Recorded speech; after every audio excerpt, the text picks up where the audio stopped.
Estamos em um mundo onde a onda de terror e desastres tentam roubar a nossa paz, onde o mal sempre está tentando prevalecer.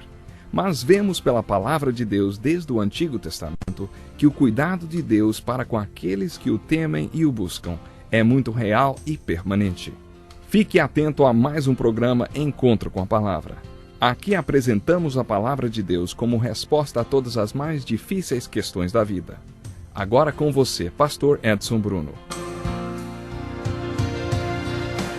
Olá, que alegria grande poder estar mais uma vez chegando até você com o programa Encontro com a Palavra. Seja muito bem-vindo. Nós estamos estudando o capítulo 1 de Romanos. Vamos seguir a partir de onde paramos no último programa. No versículo 17, Paulo escreveu que no Evangelho é revelada a justiça de Deus, uma justiça que do princípio ao fim é pela fé. Do princípio ao fim pela fé. Interessante, não é? No original grego lemos de fé em fé. Como sempre, alguns estudiosos discordam a respeito do significado desta expressão. Para alguns, isso significa que é da fé de um homem para a fé de outro homem. Como diz Paulo, a minha fé e a sua fé mútua, estou indo para Roma e tenho o dom da fé. E por causa do meu dom da fé, espero compartilhar alguns dons ou carisma com vocês. E depois quero ser abençoado pela fé de vocês. Da minha fé para a fé de vocês, da fé de você para a minha fé. Para alguns estudiosos foi isso que Paulo quis dizer. Para outros significa de um grau de fé para outro grau de fé. De qualquer forma, isso tudo se refere ao dom da fé e essa justiça é obtida pela fé, não pelas obras. Devemos nos lembrar que Paulo estava escrevendo para judeus que criam na salvação pelas obras.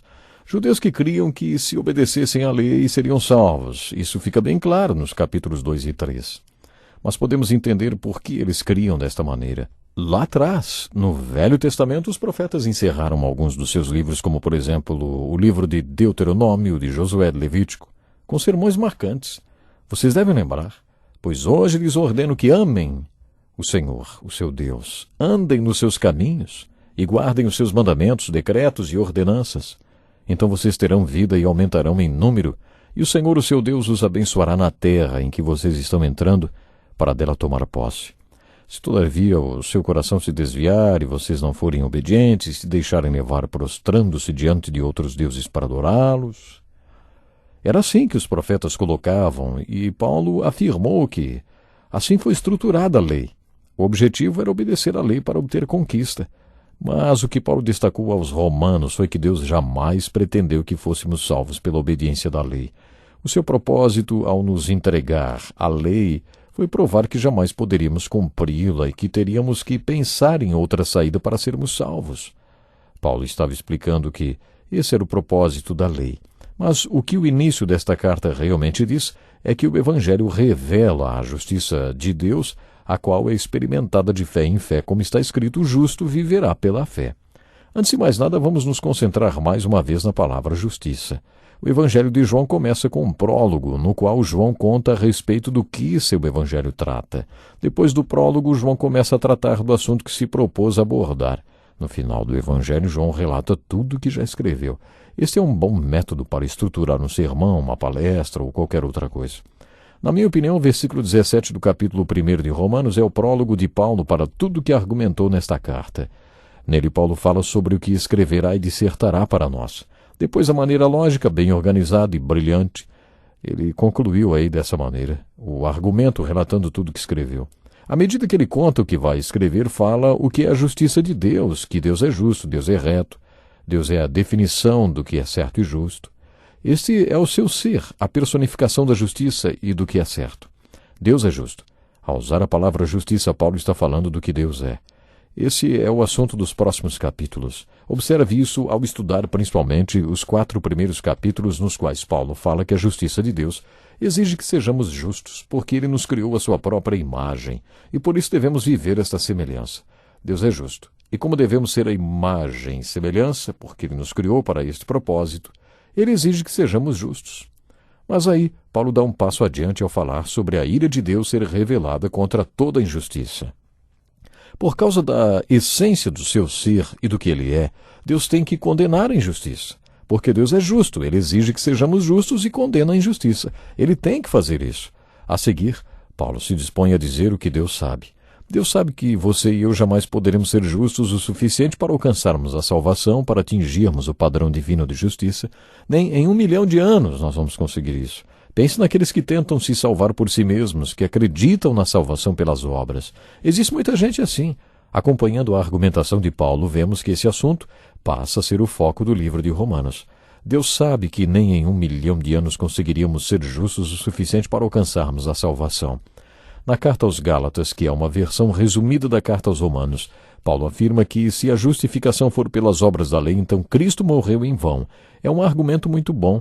Pense a respeito. Quando Cristo esteve aqui na terra antes de ir para a cruz, suando gotas de sangue, ele orou ao Pai que, se fosse possível, Deus afastasse dele aquele sacrifício, aquele cálice.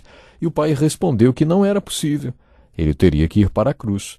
Agora pare um minuto e imagine Deus, o Pai, mandando seu filho para a cruz para depois disso tornar-se desnecessário, porque você pode ser salvo sendo uma pessoa boa. Olha, isso não é ridículo, hein? Esta é uma argumentação interessante, não é? E esta é a argumentação de Paulo. Se a justiça ou a justificação pudesse ser resultante de boas obras, Cristo teria morrido à toa, vindo ao mundo para nada. Se você pudesse ser salvo sendo bonzinho, legalzinho, não precisaria de Cristo, então. O sacrifício de Jesus Cristo na cruz seria totalmente em vão. Vamos tentar ilustrar o que estamos falando. Imagine que suas obras fossem representadas pela capacidade de atravessar a nado um oceano. Talvez alguns nadadores muito bem preparados cheguem a uma certa distância, até mesmo alguns bons quilômetros, mas ainda restariam centenas de quilômetros. Antes que acabassem, eles começariam a beber água e se afogariam. Paulo argumentou sim que ele jamais poderia ser justo o suficiente pelo seu próprio esforço. Mas aí ele deixou em detalhes as boas novas. Quais são? Deus já fez isso por nós. Deus veio ao mundo na pessoa de seu Filho, viveu uma vida perfeita, morreu uma morte perfeita. E com base na sua morte, na sua vida e na sua ressurreição, Deus pode nos declarar justo e nos dar o dom da justiça. Resumindo, nos 4 primeiros capítulos, Paulo escreveu sobre o que Deus é. Deus é justiça, o que Deus exige. Deus exige que sejamos justos. O que Deus condena a injustiça. O que Deus sabe que jamais poderemos ser justos o suficiente com nossos próprios esforços. Através dessa carta de Paulo aos Romanos, Deus declara o que ele fez. Ele veio ao mundo na pessoa de seu Filho para prover a base sobre a qual podemos receber o dom da justiça. Paulo escreveu que Deus quer que creiamos nisto e ele quer que aceitemos este fato. Tudo isso está sintetizado no versículo 17. Por isso esse versículo é muito importante. Foi por isso que Paulo dedicou quase todo o capítulo 4 para falar de Abraão. Ele quis mostrar o que era crer. Aquele velho homem teve fé. E você deve crer neste evangelho como Abraão creu. Com o exemplo de Abraão, vemos o que é fé, mas temos que crer. Foi por isso que, depois de falar da justiça, que do princípio ao fim é pela fé, Paulo escreveu: o justo viverá pela fé. Esta frase é uma citação que Paulo fez de um grande profeta, o Abacuque, um dos meus preferidos por causa do seu amor pela música. Ele foi regente do coral e, na verdade, não era um pregador. Jeremias tinha sido apedrejado e jogado em uma masmorra. Abacuque era seu contemporâneo e, na época em que Abacuque escreveu seu livro, todos estavam na expectativa do que os babilônios fariam. Eles sabiam que a chegada dos babilônios era iminente e estavam em vigia. Eles construíram torres de vigia, de onde podiam avistar o primeiro sinal de aproximação do exército babilônico. Nesse momento, Deus entregou uma mensagem a Abacuque. Abacuque sabia que se ele se manifestasse pregando o que Deus tinha lhe entregado, bem, se tinham apedrejado Jeremias, que era o pregador, o que fariam com o regente do coral, então? Por isso Abacuque teve uma brilhante ideia. Um dia ele foi até uma torre de vigia e disse: estou construindo uma torre de vigia. Esta torre não é para vigiar os babilônios, mas para vigiar Deus. Tenho muitas perguntas para fazer para Deus. E Abacuque fez todas as perguntas. As pessoas acham que Abacuque foi um profeta agnóstico, um profeta cheio de dúvidas. Ele não tinha dúvida, o povo era quem tinha. Abacuque fez todas as perguntas para Deus e depois da sua torre de vigia ouviu todas as respostas. As perguntas que ele fez eram as perguntas do povo. Eles não sabiam como Deus poderia permitir que os babilônios viessem sobre eles com um castigo. Isso era uma dúvida na mente de todos. Por isso Abacuque fez as perguntas e disse: agora vou ouvir as respostas de Deus. Um dia Abacuque se levantou e disse: Deus me respondeu. Aí todos se reuniram ao seu redor. Todo mundo queria ouvir. Uma multidão se juntou para ouvi-lo. Puxa, hein? Abacuque foi muito esperto. Foi então que ele disse o que o Senhor lhe havia revelado. Certamente os babilônios viriam e eles seriam destruídos. Eles jamais poderiam escapar do domínio dos babilônios. Mas Abacuque acrescentou: Deus me disse que o justo viverá pela fé. Vamos viver como um povo. Não seremos aniquilados como povo. Não seremos extintos como povo, como foram os edomitas e os outros povos. Por causa da pregação de Jeremias de que eles voltariam do exílio depois de 70 anos, eles deveriam crer e viver pela fé. Eles sobreviveriam como povo. Este foi um grande sermão, um sermão tão importante que foi transcrito e é lembrado. Este sermão de Abacuque foi citado 3 vezes no Novo Testamento. Foi citado aqui na carta de Paulo aos Romanos e também pelo autor da carta aos Hebreus. Na carta aos Hebreus encontramos uma exortação para os crentes desanimados e perseguidos para que não jogassem fora a sua fé, porque eles tinham sido salvos pela fé, por causa da fé deles e porque não poderiam agradar, nem se aproximar de Deus sem ela. Eles não deveriam jogar fora a fé que tinham, porque, como Abacuque disse assim, o justo viverá pela fé. Você vai viver pela fé, por isso, não jogue fora a sua fé. Foi o que o autor aos Hebreus disse, citando Abacuque. Paulo citou Abacuque mais uma vez na sua carta aos Gálatas, em um ensino muito semelhante a este. E mais uma vez na carta aos Romanos. Na verdade, este é um ponto de argumentação muito forte na carta aos Romanos. Gosto de desafiar advogados a estudarem a carta de Paulo aos Romanos porque ela é semelhante a um dossiê.